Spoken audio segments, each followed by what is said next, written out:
एक दिन एक आमा भगवान बुद्ध कहाँ आइन्। उहाँका पाउमा ढोगेर भक्कानिँदै उनले आफ्नो मृत छोरालाई जीवित पारिदिन बिन्ती गरिन्। उनले भनिन्, म उसबिना बाँच्न सक्दिन भगवान। बुद्धले ती आमाको पीडा बुझ्नुभयो। शान्त स्वरमा उहाँले भन्नुभयो, चिन्ता नगर्नुहोस् आमा। तपाईको छोरा गहिरो निद्रामा गएको जस्तो लाग्छ।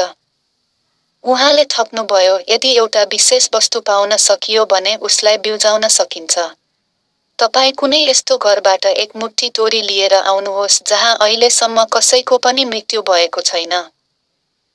आशा लिएर ती आमा तोरीको खोजीमा लागिन्। उनी गाउँ गाउँ डुलिन्, हरेक घरमा पुगिन्। तोरी त भेटिन्, तर त्यस्तो कुनै घर भेटिनन् जहाँ कसैको मृत्यु नभएको होस्। हरेक घरमा कसै न कसैले आफ्नो प्रियजन गुमाएका थिए।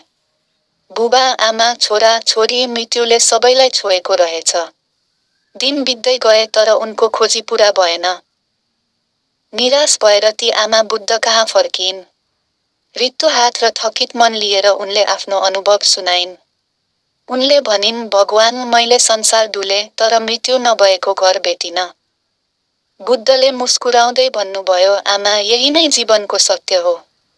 जन्म जस्तै मृत्यु पनि एउटा स्वाभाविक चक्र हो। यसबाट कोही पनि उम्किन सक्दैन। बुद्धका गहिरा वचनले आमाको मनमा शान्ति छायो। उनले बुझिन् कि पीडा र मृत्यु सबैका लागि समान रहेछ। उनले स्वीकार गरिन् कि मृत्यु जीवनको एउटा अविभाज्य सत्य हो।